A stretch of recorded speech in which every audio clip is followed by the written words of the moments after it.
내가 이스라엘 자손에게 가서 이르기를 너희의 조상의 하나님이 나를 너희에게 보내셨다 하면 그들이 내게 묻기를 그의 이름이 무엇이냐 하리니 내가 무엇이라고 그들에게 말하리이까?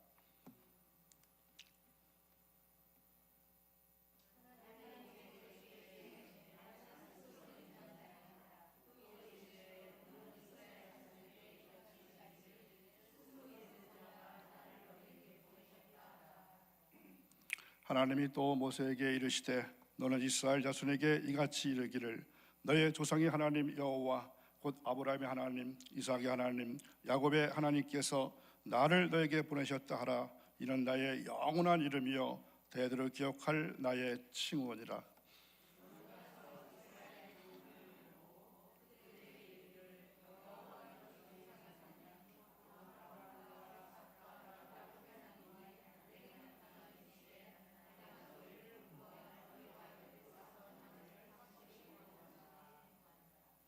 내가 말하였거니와 내가 너희를 애굽의 고난 중에서 인도하여 내어 젖과 꿀이 흐르는 땅 곧 가나안 족속, 헷 족속, 아모리 족속, 브리스 족속, 히 족속, 여부스 족속의 땅으로 올라가게 하리라 하셨다 하면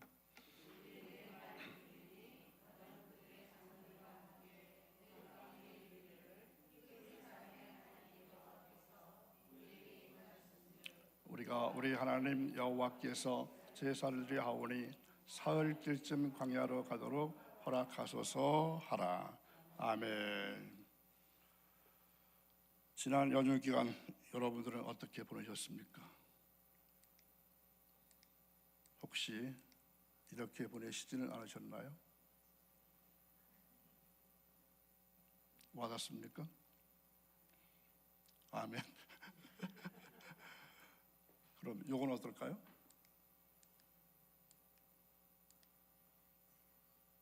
이 사람 모습이 어떻습니까?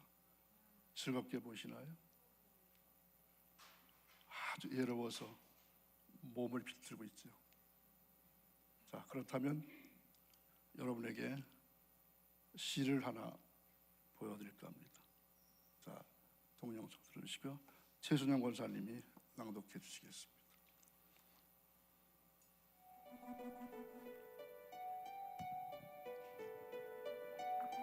수선 화에게 정호승.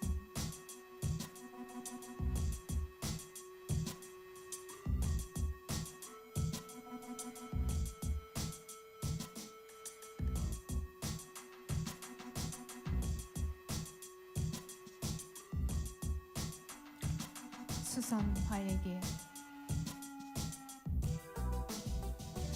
울지 마라. 외로우니까 사람이다. 살아간다는 것은 외로움을 견디는 일이다. 공연히 오지 않는 전화를 기다리지 마라. 눈이 오면 눈길을 걸어가고 비가 오면 빗길을 걸어가라. 갈대 숲에서 가슴 검은 도요새도 너를 보고 있다. 가끔은 하느님도 외로워서 눈물을 흘리신다. 새들이 나뭇가지에 앉아 있는 것도 외로움 때문이고 내가 물가에 앉아 있는 것도 외로움 때문이다. 산 그림자도 외로워서 하루에 한 번씩 마을로 내려온다. 종소리도 외로워서 울려 퍼진다.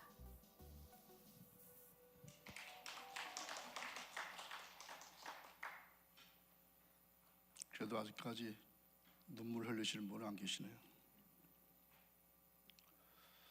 작년 1월에 이 외로움 문제를 담당하는 장관이 생긴 거 여러분 들으셨나요? 우리나라가 아니고 영국에서 그런 일이 있었습니다. 작년 1월인데 이 메이 영국 총리가 그 채용 및 시민 사회 장관을 겸직시켰는데 그 겸직 장관이 외로운 문제를 담당하는 장관입니다. 외로운 문제를 담당할 장관. 해당 장관은 어떤 일을 하냐면은 외로움에 관한 전략을 마련하고 폭넓은 연구와 통계와 작업을 주도하고 그리고 사람들을 연결하는 사회 단체 등의 자금을 지원하는 그러한 역할을 하게 됩니다. 지난해 발표된 보고서에 따르면 고독으로 인한 고통을 겪는 사람들이 영국에서만 900만 명이 넘는다고 합니다. 또 사회적 단절로 인한 정신적인 고통으로 오는 외로움은 어느 정도 해가 있냐면은 예를 들어서 매일같이 15개 피의 담배를 피우는 해와 외롭게 견디는 그러한 수준의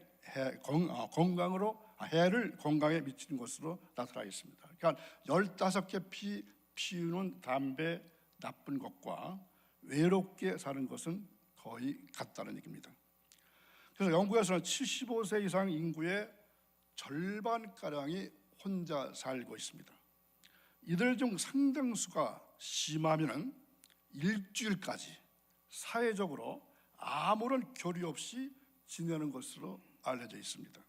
그래서 메이 총리는 이 장관을 임명하면서 외로움은 현대의 삶의 슬픈 현실이다 그러면서 이렇게 하자고 주장합니다. 아주 일찌감치 예쁜 얼굴을 띄워주셨는데 자 이렇게 말합니다. 노인이나 돌봄이 필요한 이들, 또 사랑하는 사람을 잃은 이들이 자기 생각을 나누지 못하고 지내는 것을 막기 위해서 모두가 나서자. 그래서 이 고독 문제는 물론 영국뿐만이 아니라 우리나라를 비롯한 거의 세계 모든 나라들이 이제는 똑같이 겪고 있는 사회 문제화가 되었습니다. 자, 바야흐로 이 노년의 외로움을 전담하는 국가 부서가 생겨나는 시대에 우리가 살고 있다는 얘기입니다. 슬픈 얘기죠. 사막 같은 거칠고 황량한 삶을 살아가던 사내가 있었습니다. 한때는 그도 높은 이상과 고상한 꿈을 꾸었습니다. 자, 꺼주시고 조금 있다가 다시 듭니다. 자신의 출생과 성장이 외사롭지 않았기 때문에 그는 무엇인가 큰 일을 이룰 것이라 잔뜩 기대했습니다.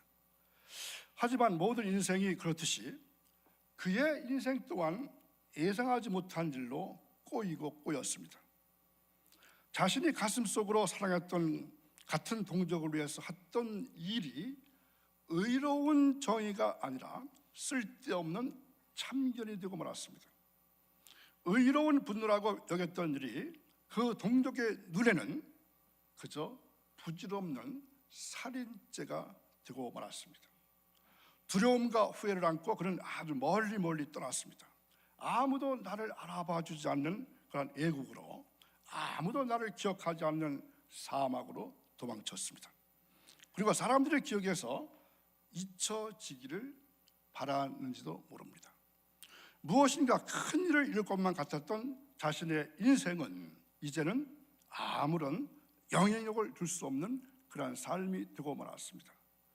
가슴 깊이 사랑했던 동족을 위해서 아름답게 타오를 줄 알았던 자신의 삶은 그저 죄가 되어버리고 말았습니다. 사랑하는 마음도 죽었고 열정도 식었습니다. 이제 자신에게 남은 것은 늙어 빠진 몸과 열등감뿐이었습니다.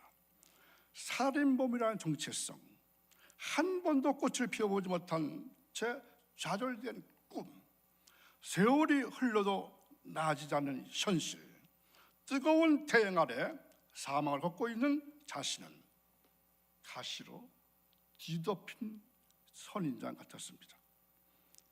그런데 어쩌면 우리도 그렇게 힘들고 고독한 삶을 살고 있는지도 모릅니다. 전사 12번.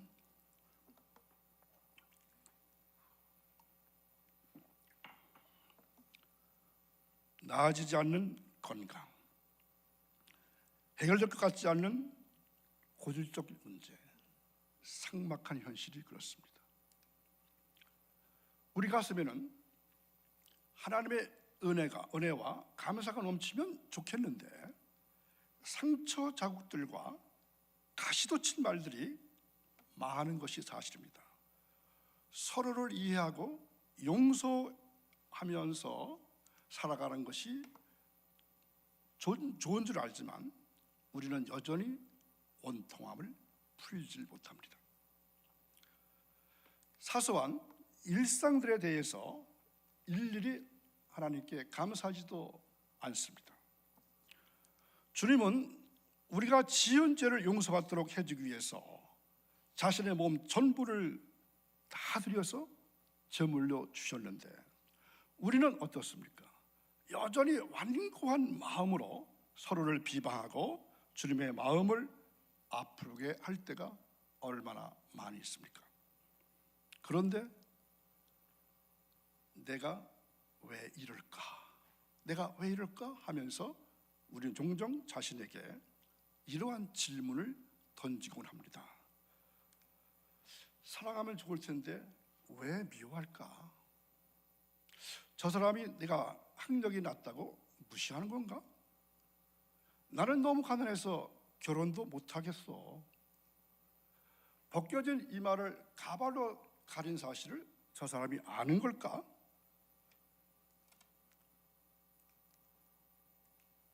내가 못생겼다고 저 사람도 나를 무시하네.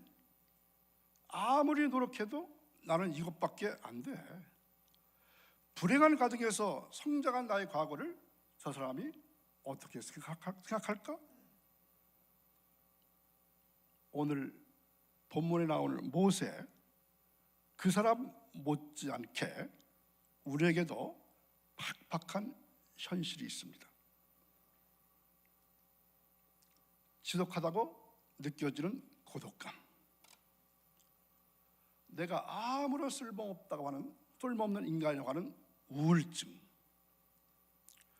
현실을 개선시킬 수 없다는 무기력감, 그리고 기도조차 할 수 없는 영적인 무기력감, 때로는 화가 치밀어 오를 때도 있습니다. 시한폭탄같이 자신이 언제 터질지 몰라서 두려워할 때가 있습니다. 그런데 이 폭탄이 터지고 나면 나를 알던 주위 사람들은 충격과 슬픔을 겪게 될 것입니다. 자, 그렇다면 이럴 때 우리는 무엇을 할 수 있습니까? 하나님은 왜 우리를 사막처럼 황량한 이곳으로 보내셨을까요? 내가 뽑을 수 없는 가시들을 어떻게 하면 뽑을 수 있을까요?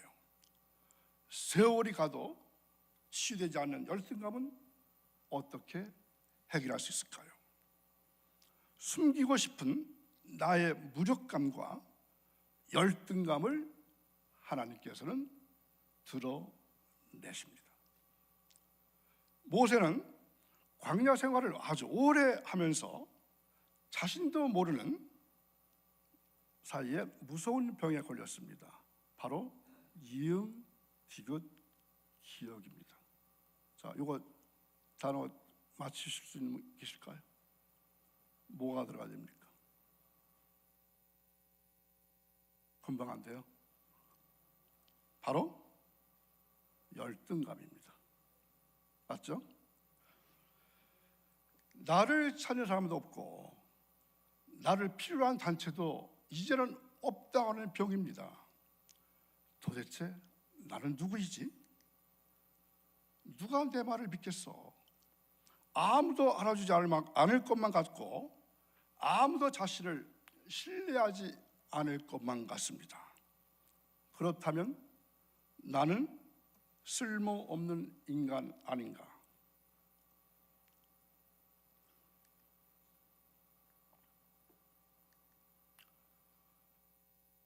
그런 부정적인 감정에 그런 깊이 빠져들었습니다. 그러나 하나님은 모세를 잊지 않으셨습니다. 하나님 앞에 쓸모없는 인생이란 존재하지 않습니다. 죽은 자라도 하나님은 살리시는 분입니다. 쓸모없다고 벌어진 인생도 하나님께서 부르십니다. 건강을 잃었다고 해서 쓸모없어진 것은 아닙니다. 실직했다고 해서 무가치했다는 의미가 아닙니다. 장로님, 10,000원짜리 하나 주십시오. 10,000원짜리 하나 빌려주세요. 없으세요? 제가 준비해드렸는데 지갑이 여기 없어요.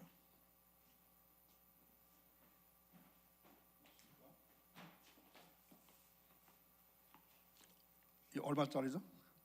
10,000원짜리.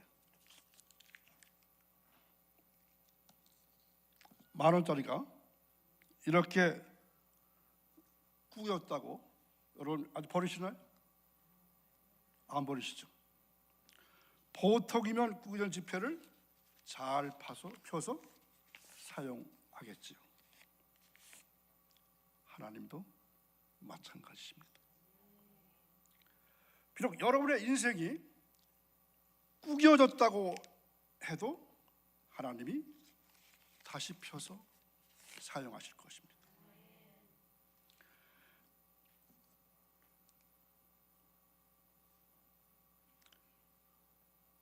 하나님은 오히려 세상에서 상처받고 연약한 자를 더 찾으십니다.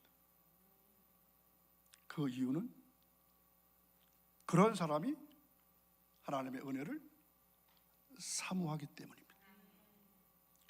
마음이 가난하기 때문입니다. 겸손하기 때문입니다. 하나님의 은혜는 그렇게 낮은 곳으로 흘러 들어가기 때문입니다. 모세 자신은 스스로를 쓸모없는 인간이라고 여겼지만 하나님은 그를 역사에 길이 남을 위대한 지도자를 만드실 계획을 갖고 계셨습니다. 하나님의 이런 계획이 실현되려면 먼저 모세 안에 있는 무엇을 치료하셔야만 했을까요? 열등감을 치료하셔야만 했습니다. 자, 그렇다면 하나님은 어떤 방법으로 모세의 열등감을 치료하실까요? 수술을 하려면 수술할 부위를 어떻게 되죠? 눈으로 볼 수 있도록 드러내야만 합니다. 하나님도 모세의 내면에 숨겨져 있는 열등감을 밖으로 끄집어내는 작업을 하십니다. 먼저 대화를 통해서 하나님 모세의 속마음을 드러내십니다. 예를 들어 사람의 배 안에 암덩어리가 있다고 할 것 같으면, 자라고 있다고 할 것 같으면 어떻게 하죠? 그냥 무조건 째고 보나요? 여러 장비를 통해서 검사하고 사진을 찍고 각종 검사를 하죠. 제가 겪어보니까 제일 먼저 하는 것이 피를 뽑는 일입니다. 병원에 갈 때마다 피를 뽑거든요. 그리고 CT나 MRI 같은 것 사진을 찍어서 보고 필요한 것에 조직을 떼어내고 조직 검사도 하고, 그래서 암이 얼마나 크냐, 어떻게 수술할 것인가, 이런 것들을 파악하고 나서 그때서야 구체적으로 수술 시작합니다. 모세도 이와 같은 단계를 거칩니다. 자, 첫 번째 단계가 뭘까요?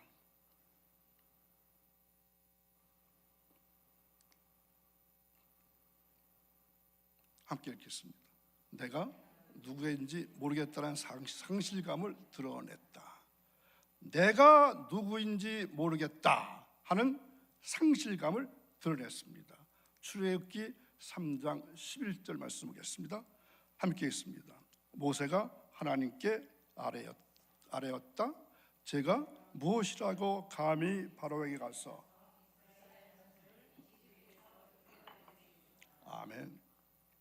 지금부터 읽는 성경은 표준 세번역 성경입니다. 사람은 속이 꽉 찰 때가 있고 텅 비어 있을 때가 있습니다. 지금 모세의 마음은 어떨까요? 텅 비어 있습니다. 40년 전 모세의 나이 40대는 모세가 자기 확신으로 꽉 차 있었습니다. 자기가 누구나 사실을 분명하게 알았습니다. 나는 시브리이고 여호와 하나님을 경외하는 하나님의 자녀라고 하는 정체성이 분명했습니다. 또한 이집트 공주의 보호를 법적으로 받고 있고 당대 최고의 학문과 문화를 익혔다 하는 것입니다. 하나님을 향한 신앙도 뜨거웠습니다. 동족 이스라엘 사랑하는 충성심도 불탔습니다. 마음만 먹으면 무엇이든지 할 수 있다는 것을 할 수 있을 것이라는 자기 신념을 분명히 가졌습니다. 그러나 광야에서 이름 없이 보내는 몇 년 세월 동안 40년 세월 동안 모세는 자기 자신을 상실했습니다. 내가 존재하는 이유도 몰랐습니다. 살아가는 목적도 사라졌습니다. 도대체 나는 누구인가도 모르게 되었습니다. 이러한 모세를 하나님은 부르심으로 그는 위대한 지도자로 다시 태어납니다. 그런데 여러분, 이 자리에 계시는 여러분도 똑같습니다. 하나님께서 나를 불러주셨기 때문에 우리는 새로운 정체성을 갖게 되었습니다. 하나님의 자녀가 되었습니다. 죄인이었던 내가 하나님의 사랑을 받는 거룩한 자녀가 되는 것입니다. 이것은 전적으로 하나님의 은혜입니다. 자, 두 번째 치료 단계입니다. 함께 있습니다. 자신을 믿지 못하는 정신병을 드러냈습니다. 여러분, 배우자를 믿지 못하는 의처증, 의부증도 큰 질병입니다. 그 의처증 정말 무섭더라고요. 정말 무서운 게 의심하는 병일 것 같습니다. 그런데 내가 내 자신을 믿지 못하는 사람이라면은 또 얼마나 문제가 심각하겠습니까? 내가 나를 믿지 못하면 다른 사람들도 나를 믿을 수가 없습니다. 다른 사람도 나를 믿지 않을 것이라고 불신하게 됩니다. 출애굽기 4장 1절을 보겠습니다.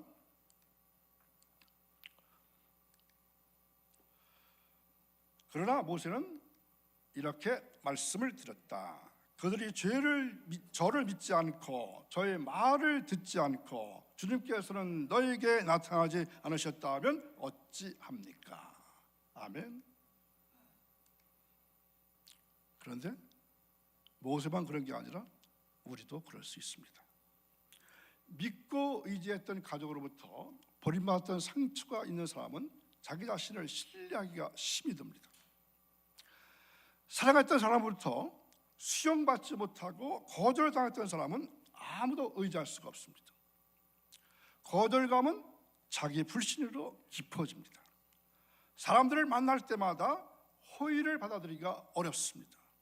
나를 도와주겠다는 사람에게도 마음을 열지 못합니다. 또다시 피해를 당할까 두렵기 때문입니다. 자신을 믿지 못하는 사람은 눈동자가 흔들리곤 한다고 그러죠. 또 불안감에 손톱을 물어뜯곤 한다고 합니다. 사람과 대화를 할 때도 자신을 숨기려고 애를 씁니다. 자기를 불신하는 사람은 하나님까지도 불신하게 되기가 쉽습니다. 그러나 하나님은 이러한 모세를 어떻게 믿어주셨습니다. 그의 반복된 거절에도 하나님은 포기하지 않고 끝까지 그에게 어떻게 합니까? 부탁하셔요. 그가 결국은 위대한 지도자가 될 것이라고 하는 하나님의 믿음이 더 강했습니다. 하나님은 어쩌면 내가 나에 대하여 아는 지식보다 하나님께서 나에 대해서 더 정확하게 알고 계실 수가 있습니다. 내 모든 생각도 하나님은 아십니다. 내 의식 깊숙한 곳에 두려움도 하나님은 아십니다. 지하실 밑에서 울고 있는 나의 손을 붙잡고 하나님은 밝은 곳으로 나오시기를 원하십니다. 자, 세 번째 단계는 뭘까요? 함께 읽습니다. 무기력감의 문제를 드러내셨습니다. 모세는 할 수 있는 능력이 없다고 계속해서 말합니다. 출애굽기 4장 10절, 모세가 주님께 아뢰었다. 주님 죄송합니다. 저는 본래 말재주가 없는 사람입니다. 전에도 그랬고 주님께서 이 조에게 말씀하고 계시는 지금도 그러합니다. 저는 입이 둔하고 혀가 무딘 사람입니다. 여러분은 어떠신가요? 여러분 안에는 이러한 부정적인 감정들이 없을까요? 있습니다. 분노의 감정도 그렇습니다. 별일 아닌 일에도 쉽게 화를 내는 분도 있습니다. 오죽하면 병중에서 분노 조절 장애라고 하는 병이 생겨났을까요? 상당수의 사람들이 분노를 건설적인 방법으로 다스릴 줄을 모릅니다. 그래서 분노는 우리의 감정 중에서 가장 이해하기 어려운 것이기 때문에 그럴 수밖에 없습니다. 화가 나는데 왜 내가 이렇게 화가 나는지 그 원인을 본인도 모른다는 사실입니다. 불안의 감정도 우리를 부정적으로 이끌어가는 요소입니다. 경제적인 어려움은 우리를 불안하게 만들 수 있습니다. 질병에 걸릴까 늘 불안한 분들이 있습니다. 자녀 문제로 불안에 떠는 분들도 있습니다. 인간관계의 불화로 불안감을 호소하는 분들도 너무나 많습니다. 대부분의 사람들은 돈 문제, 자녀 문제, 인간관계의 문제를 안고 살아갑니다. 불안하다고 느낄 수 있지만 안정감을 가지고 대처할 수도 있습니다. 우리가 안정감을 되찾을 수 있는 근거는 주님께서 우리에게 평화를 주시기 때문입니다. 여러분 이 사실을 믿으십니까? 함께 있습니다. 평화의 주님께서 친히 언제나 어느 방식이든지 여러분에게 평화를 주시기를 빕니다. 주님께서 여러분 모두와 함께 하시기를 빕니다. 아멘. 주님께서는 우리에게 평화를 주시기를 원하십니다. 혹시 여러분 가운데 무기력에 빠졌거나 부정적인 감정에 휩싸인 분이 계시다면 어떻게 될까요? 지금 당장 하나님께 그 감정을 고백하고 하나님께 주시는 평강을 회복하시기를 바랍니다. 자, 네 번째 단계입니다. 함께 했습니다. 모세가 과소평가하는 문제를 드러내셨다. 사람은 자기 스스로를 과대평가하는 것도 문제가 되지만 과소평가하는 것도 문제가 됩니다. 나를 있는 그대로 인정하고 수용하는 것이 바람직합니다. 이것이 가장 건강한 태도입니다. 모세의 문제는 뭡니까? 자신을 과소평가하기 때문에 그 결과로 하나님께 순종하지 못하는 결과를 가져오게 된 것입니다. 어떤 마음일까요? 나는 가치 없는 존재이니까 제발 보낼 만한 사람을 찾으라는 것입니다. 하나님께서 사람을 영 잘못 보셨다는 겁니다. 출애굽기 4장 13절에서 볼 수 있습니다. 모세가 머뭇거리며 주님 죄송합니다. 제발 보낼 만한 사람을 보내시기 바랍니다. 그래서 지나친 열등의식은 우리를 오히려 교만하게 만들 수 있습니다. 나를 있는 그대로 바라보지 못하고 삐뚤어지게 바라보게 될 수도 있습니다. 자, 물속에 젓가락을 넣으면 그 모습이 어떻게 보이나죠? 굽어진 모습으로 보이듯이 우리 마음에 열등감이 들어오게 되면은 나 자신을 나도 모르게 굽어지게 바라볼 수 있다는 겁니다. 그래서 하나님께 불순종하게 만듭니다. 그리고 하나님께서 모세에 있던 이러한 문제 감정들을 바꾸어내신 까닭은 무엇입니까? 그를 치유하기 위해서입니다. 이제 하나님은 모세의 열등감과 부정적인 감정들을 어떻게 고치십니까?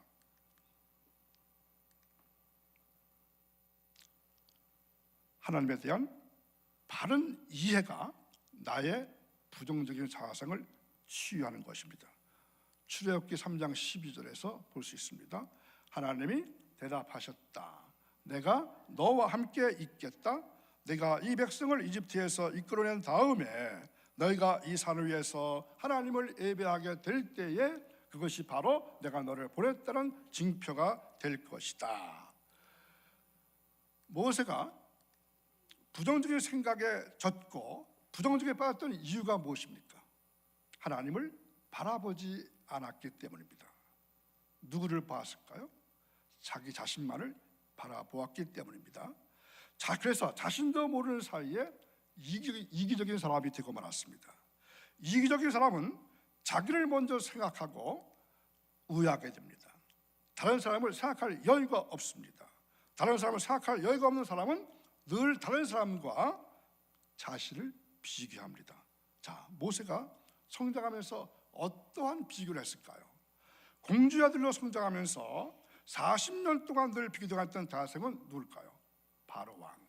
또 바로 왕의 말은 곧 이집트의 법이었습니다. 이집트의 질서였습니다. 바로 왕은 이집트의 신이었고 절대 권력이었습니다. 이러한 대상에게 가라고 하니까 어떻게 하는 것입니까? 늘 모세가 비교당하면서 열등감을 느꼈던 그 대상에게 지금 가서 당당하게 맞서라는 것입니다. 자, 모세가 성장하면서 또 한 사람 비교되었던 대상이 하나 있습니다. 누구죠? 바로 아론입니다. 아론은 어떻다 그랬죠? 모세보다 말을 잘했다 그랬습니다. 자녀를 키우다 보면 첫째 아이가 말을 먼저 배웠기 때문에 말을 잘하는 것은 당연합니다. 그런데 동생 입장에서는 늘 형보다 못하다는 생각이 들어서 열등감에 빠지기 쉽습니다. 그래서 우리가 명심해야 할 것이 있습니다. 중요한 사실이 있습니다.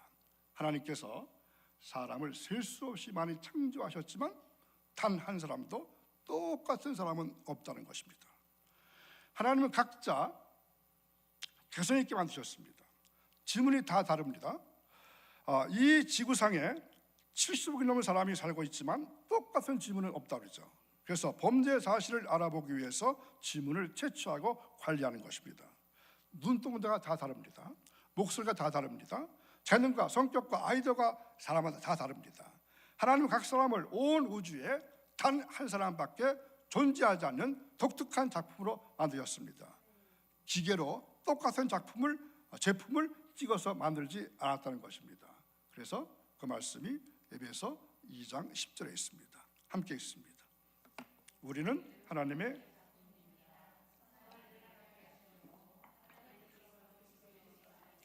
우리를 만드셨습니다. 하나님께서 이렇게 미리 준비하신 것은 우리가 선한 일을 하며 살아가게 하시라는 것입니다. 아멘. 자, 이제 하나님은 모세와 오랜 시간 동안 대화를 나누면서 그 안에 있던 비교 의식 대신에 무엇을 심어 주셨습니까? 창조 의식을 심어 주셨습니다. 아주 중요한 말입니다. 나는 그 누구와도 비교할 수 없는 독특한 존재라는 사실을 깨닫게 하셨습니다. 네가 치고야. 너는 할 수 있어. 나만 믿어. 그렇죠? 더구나 광야에서 나 혼자서 외롭게 한다고 생각했던 모세에게 하나님은 충격적인 발언을 하십니다. 어떤 발언일까요? 내가 반드시 너와 함께 있겠다. 얼마나 감격적인 약속일까요? 자, 그렇다면 이제 모세는 어떻게 되었습니까? 더 이상 혼자가 아닙니다. 외롭지 않습니다. 고독감에 시달릴 이유가 사라졌습니다. 내가 너와 함께 있겠다. 하나님의 약속입니다. 신실하신 하나님이십니다. 반드시 지켜질 약속입니다. 하나님께서 모세에게 사랑한다고 고백하는 것과 같습니다. 사랑하니까 어떻게 되는 거죠? 늘 동행하는 것입니다.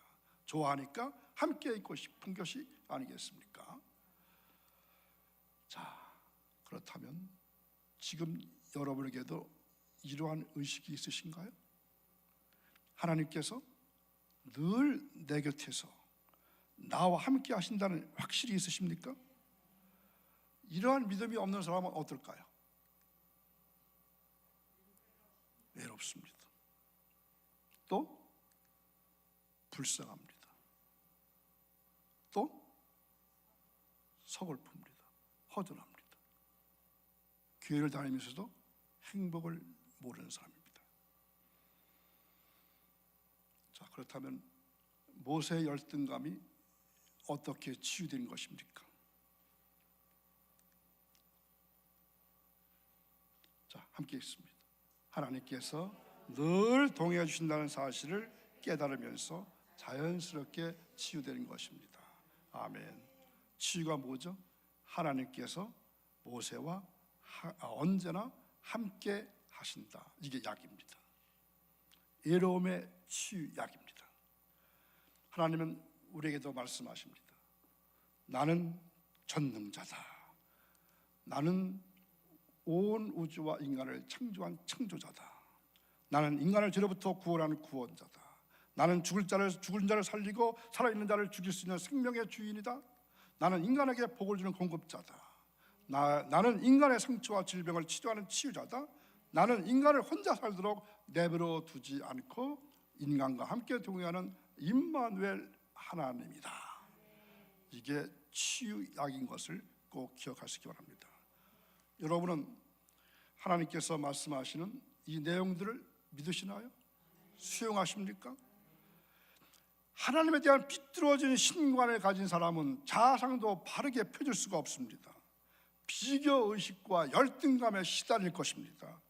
하나님께서 나를 유익하게 독특하게 창조하셨다는 사실을 아는 사람은 비교의식에서 해방됩니다. 그러면서 창조의식으로 살아가는 것입니다. 하나님께서 나와 동행한다는 사실을 믿는 사람은 이 세상 그 무엇도 두려울 것이 없습니다. 불안하지도 않습니다. 감사하시기 딱 듭니다. 심리적 안정감이 찾아옵니다. 아무것도 하지 않고 가만히 있어도 평화롭습니다. 주님께서 나의 모든 죄를 용서해 주셨다는 것을 믿기 때문입니다. 주님의 말씀은 반드시 실현된다는 것을 알기 때문입니다. 오늘의 마지막 말씀 함께 있습니다. 마태 28장 20절, 내가 너희에게 명령한 모든 것을 그들에게 가르쳐 지키게 하라. 보아라, 내가 세상 끝날까지 항상 너희와 함께 있을 것이다. 아멘. 하나님께서 여러분 옆에 언제나 함께 하신다는 사실을 믿으시면 외로워할 필요도 없고 외롭지도 않을 것입니다. 외로움의 완전한 치유자는 바로 하나님과 동행하는 것임을 믿으시기 바랍니다. 거룩하신 하나님 아버지, 내 안에 있던 그 많은 문제들의 근본 원인이 하나님을 바르게 알지 못했기 때문에 생겨난 것임을 깨닫게 해주시니 감사합니다. 내가 누구인지 모르고 자주 혼란스럽고 부정적인 감정에 시달렸던 저희들이었습니다. 하나님께서 저를 사랑하시고 늘 동행해 주시겠다고 약속해 주시니 감사합니다. 긍정적인 생각과 확고한 믿음 가지고 건강하게 살게 해 주옵소서. 하나님께서 저를 있는 모습 그대로 사랑해 주시듯이 나 자신도 존중하며 살게 하옵소서. 예수님의 이름으로 기도하옵나이다. 아멘.